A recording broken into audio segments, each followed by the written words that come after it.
A very good afternoon to all the ladies and gentlemen tuning in to the Mugera Black podcast. And it is a very, very hot day here in Dubai on the 12th day of August. And there is a lot to cheer about today because we have our very first interview of the podcast, but also we have a very special guest in the studios today. My name is Hassan Mugera, and thanks to all of you who are tuning in for this particular episode. Today we're going to be talking about parenting and children, and we have someone who is of the right mold to help us along those lines. I will let her introduce herself, but just a little bit about who she is. She's worked so hard through the ranks from a teaching position to let her rise on top of the chain as a principal from the USA all the way down to the UAE in Dubai. She now runs her own company, which is PARENT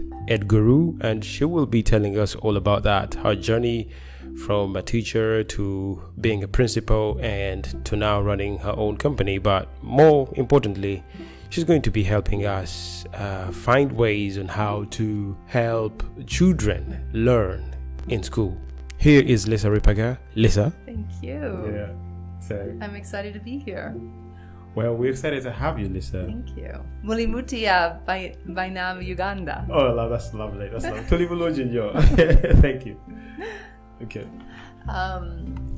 So my name is Lisa Ripperger, and I've been living in Dubai for the last 4 years. I'm actually just next week coming up on my 4th anniversary living here.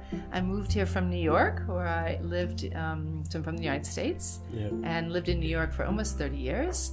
I was a experienced elementary school teacher and literacy staff developer, ultimately a school leader as an assistant principal in a couple different schools throughout New York City. And then I was the principal of a public school in Lower Manhattan called PS 234 for 12 years. And it was in that position in 2018 that I was recruited by school owners here to come to Dubai and to lead a relatively new school here. So I did that for 2 years and had really wonderful relationships and made amazing connections with teachers and families who had, some of whom were local Emiratis, but also many families from different parts of the world.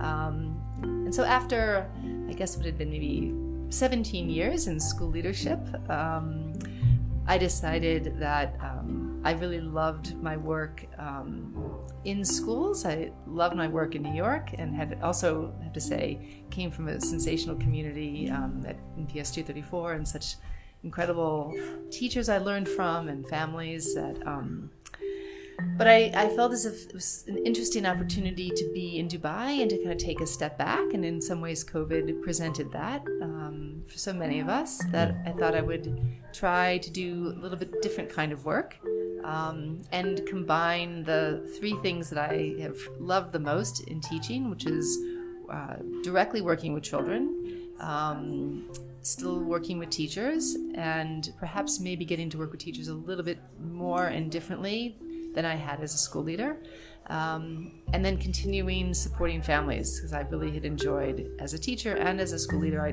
so enjoyed working with parents. So that's kind of what I've combined in creating PARENT EDGURU, which is my business name here in Dubai. Is I've gotten a chance to put all 3 of those passions together, and I'm doing direct consultation with families on a range of issues, sometimes looking for schools or looking for support services for their children, sometimes just helping them problem solve tricky situations that they feel like their child is facing in school. Sometimes the issues are at home. It's given me a chance to then go and observe some of their children in school settings, work with those children's teachers, give suggestions of things to try both at home and at school.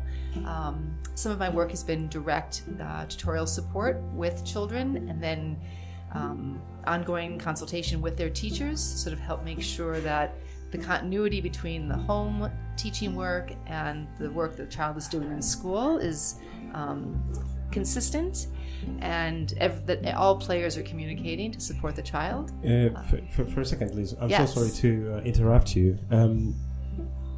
that part that you're explaining now Yes. is Parent Ed Guru, Yes. what you're doing currently. Correct. So we would love if you separated that from your experience and your profile as what you've done in the past. But talk about that.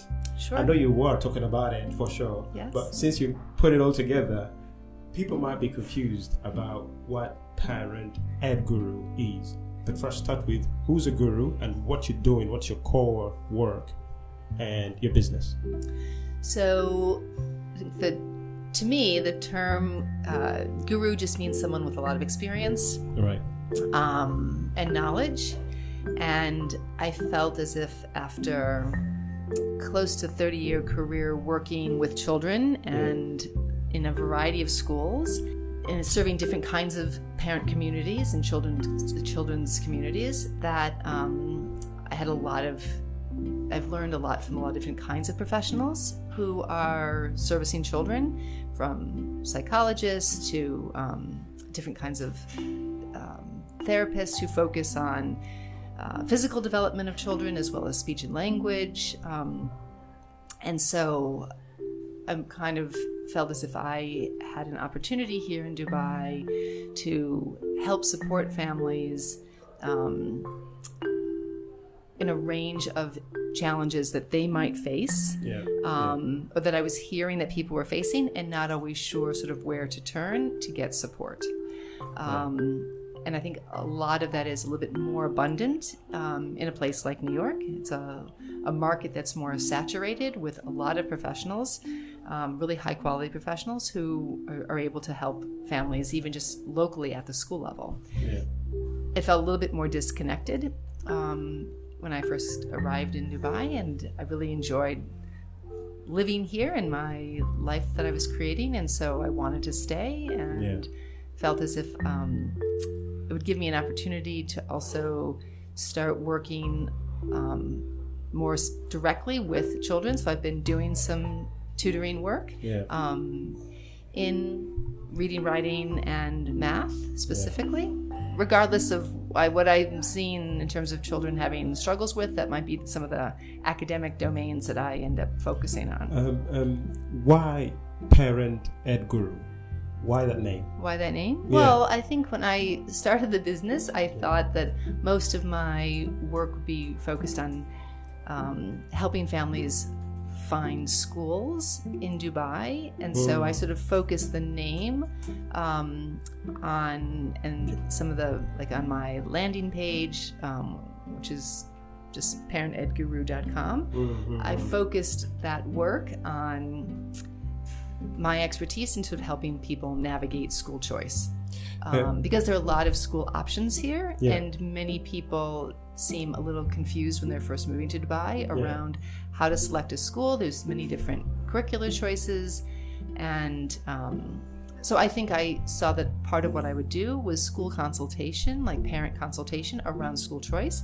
That's been a piece of what I've done. It's been one element of what I've done, but it's not the largest piece of what I've been doing. And so what I would say now is that I'm finding my way into doing some work with parents on finding schools, some work with parents on addressing challenges that they see that their child is having, that they may be struggling with their child, and helping them through that.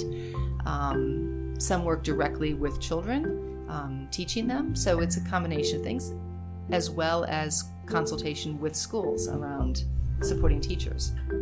So Parent Ed Guru sounds as if I'm only working with parents, but in fact I've been working with schools, I've been working with children, and I've been working with parents. I was confused too in the beginning. First of all, before I say anything, what is your IG handle so that anyone who's listening in can follow you, or if they need your services, they can my Instagram contact handle you? Yes, please. Is at Parent Ed Guru. Can you spell that for us, please? Yes. So the word parent, PARENTEDGURU.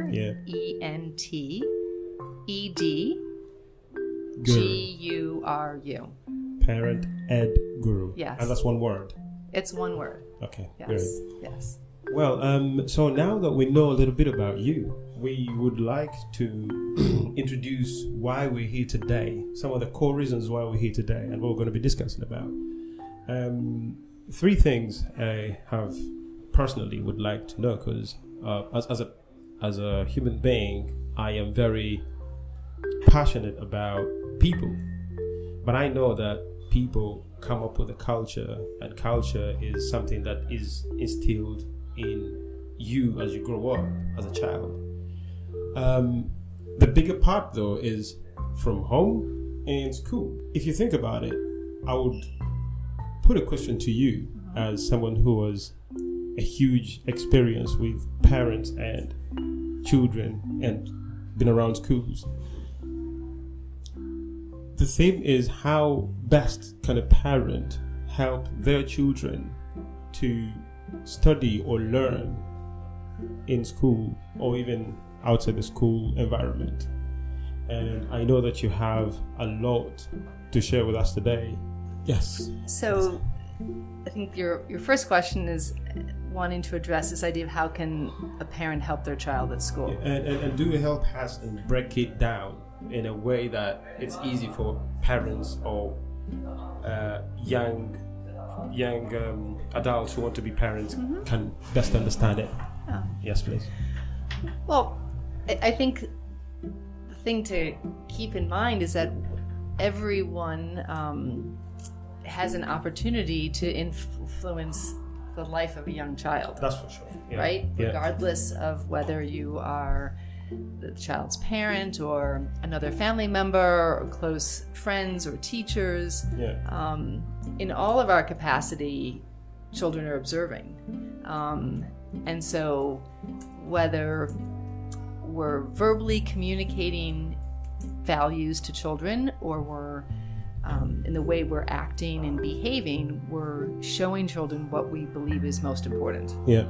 So I think the biggest thing, if families are wanting to show their children that school is really important and that learning is really important, I think it's worth thinking about, why do you think that?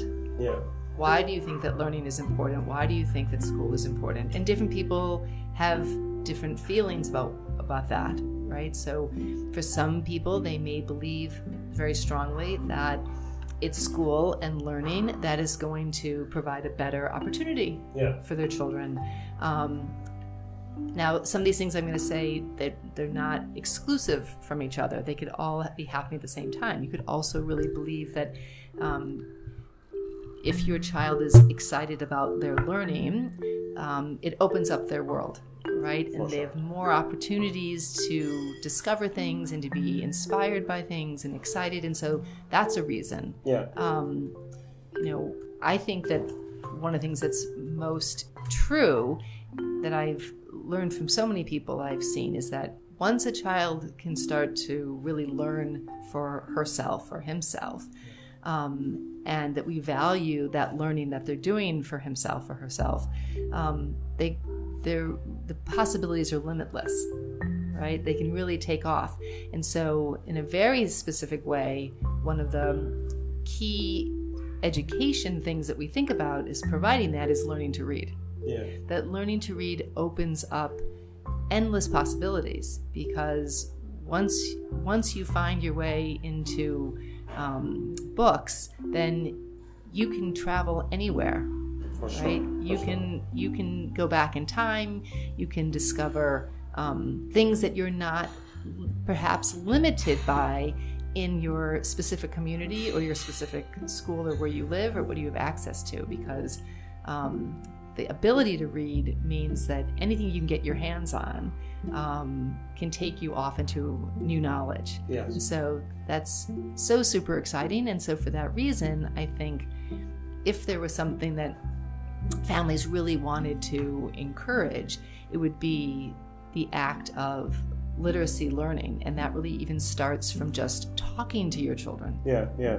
Way before you're even thinking about learning the letters and learning to put letter sounds together and to string those words together and to make meaning for what the words on the page say, is really just valuing speaking to your child, listening to your child, in talking about the things that you see as you're walking through your day. That's very interesting, Lisa. You say encourage literacy learning, and all the time, we've always thought, well, growing up in Africa, I've always thought that literacy is more about reading and writing. Unfortunately, it's today that I'm learning that it's even beyond that. It's probably before you start all that, there is something you have to do at the beginning. It actually starts with speaking and listening. Yeah. Right? So reading and writing skills are built onto one's ability to speak and to listen. At what age are we talking here? Well, I would say from the time a child is in the woman's uterus, they're actually having the ability to start to listen to that woman. Wow. Right? So many people believe, I think it's very true, that if you're talking specifically to the child and you're just talking in general, like the child is hearing that, is picking up on that, right? That's also why if a woman is under a tremendous amount of stress during her pregnancy, that stress can be brought on to the child that is in the uterus. That is true. Right? Yes, that's true. Right? Yeah. So I would say it's so important to be thinking that everything you're doing is affecting the life of that, at this point, unborn child. And then after the child is born,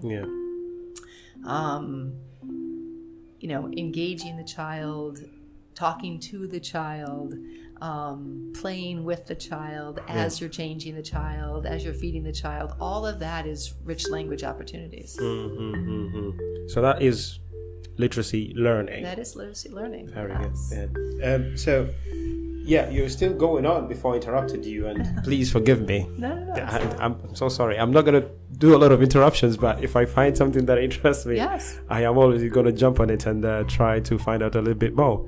Yeah, so what are the other ways, apart from that? Obviously, that is at the tender age, as their child is growing, or before they even start going to school. Yes. We'll just go back a little bit to thinking about this in terms of more ways in which families can support language learning.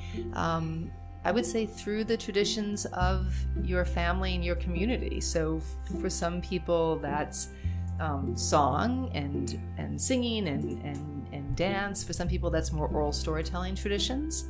And the ritual of those and the passing on of those from generation to generation, I think are hugely important, not just because of the language and literacy and other aspects of academic learning, but also the emotional connections that are shared by family members and members in the community when children are learning at the feet of those people in our families, right? People in our communities. Is this dying out? Is this particular thing of language learning dying out? Is it something that you'd say is not very common anymore, especially?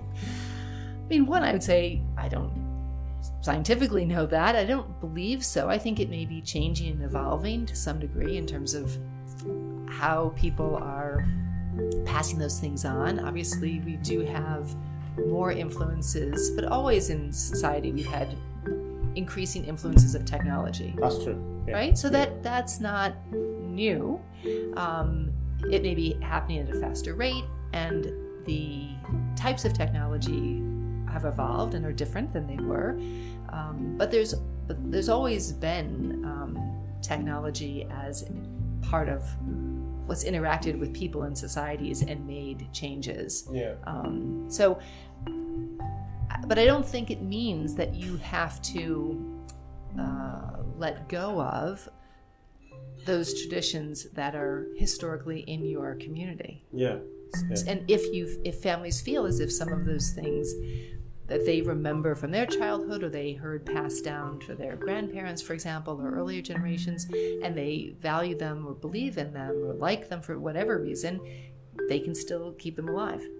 Yeah. That's the beautiful thing. So you still have that opportunity. Oh, definitely. Most definitely.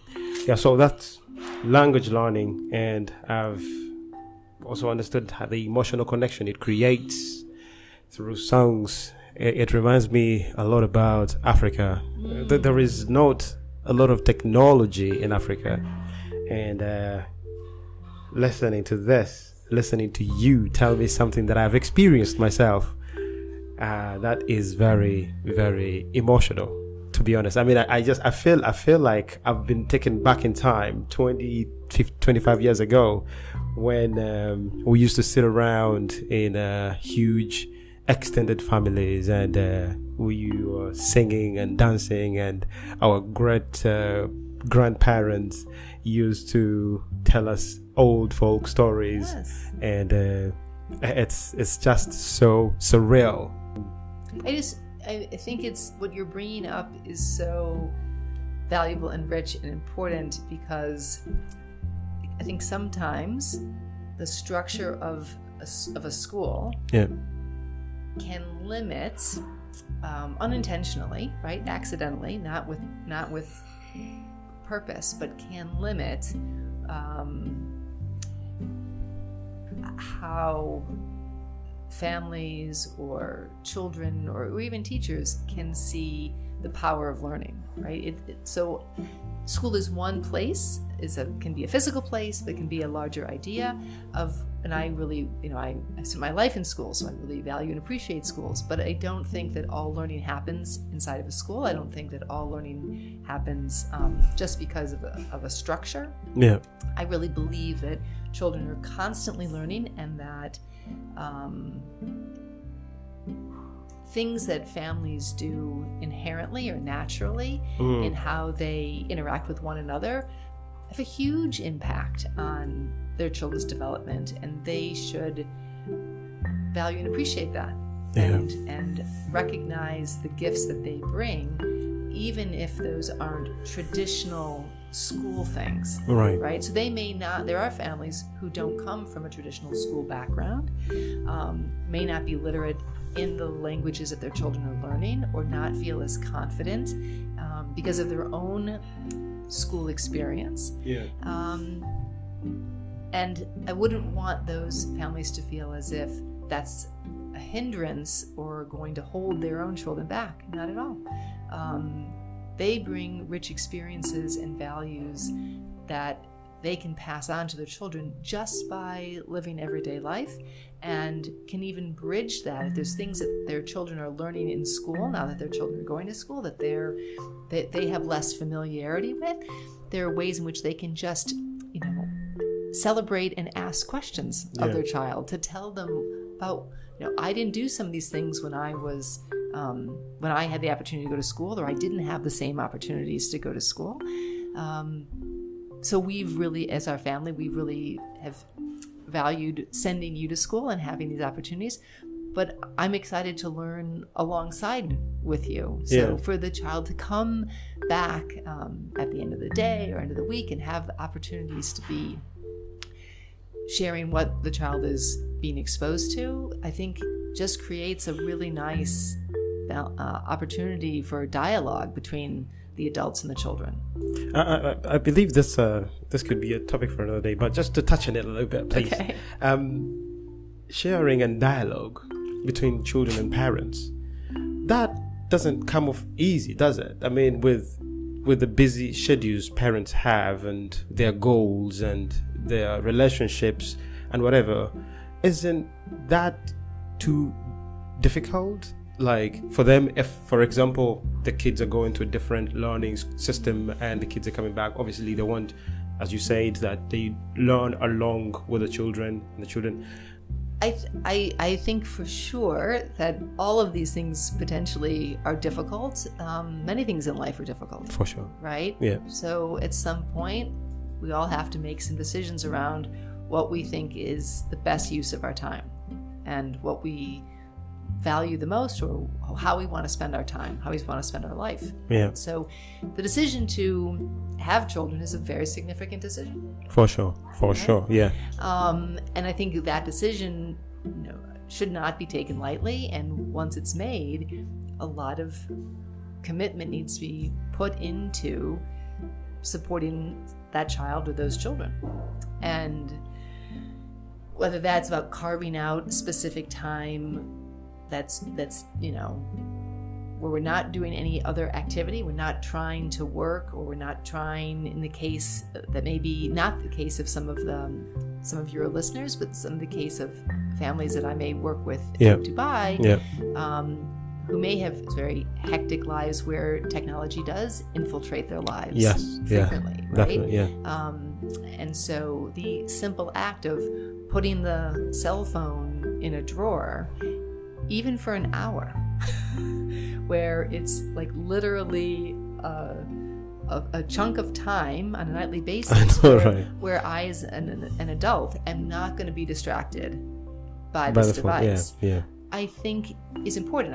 I wouldn't be suggesting or asking that people are, not living realistically within the demands that our professional lives have, and that technology is a role of that.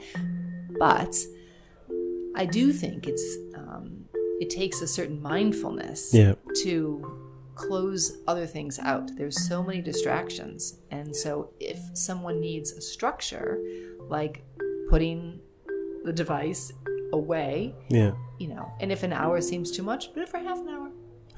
Do it for half an hour. So that you're solely able to focus on listening to your child, not just like talking to your child, but making space to listen, because inside of the space that you give your child, something will come up, something that's been gnawing at them through the day, a little conflict they had, they didn't like their lunch for some reason. Just letting them talk. Definitely. That's what children are, isn't it? Like, once you give them the platform, they're going to say everything, and it doesn't have to be 5 hours. But they need to know that time is sacred, and it's that they're going to have that space. And I think sometimes for families who are very busy because they have a lot of different projects going on and a lot of different professional demands, it does take a structure, like closing something down or putting something away. In this case, I mean technology, so that they can really devote a little better headspace to giving that time over to their child. Wow. I am blown away by the amount of knowledge that I've been able to pick up today. And I guess it's just not for me, but for all the listeners that have been tuning in. But it's very unfortunate, on the other hand, that we cannot go any further than this. There is a lot Lisa intends to share with us, but that is going to be in another episode of Lisa Ripperger, the Parent EDGURU. And from me, your host, Mugera, I will be saying thank you very much for tuning in, for all those of you who have been with us. And please encourage all those people who might be interested to listening to such educative podcasts like this one, parents, prospective parents, and young adults who intend to be parents. This is exactly where you want to be. This is the place that you want to come and fetch free knowledge and possibly apply it in your day-to-day life with your families, and try to help your children to better learn or adapt to school environments in many ways. There is more that will be coming up in the next episode next week. But from me, your host, Mugera Black, I wish you a very beautiful weekend ahead, and we'll be in touch very, very soon. Please look out for the next episode of me alongside Lisa Ripperger. Adios.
you.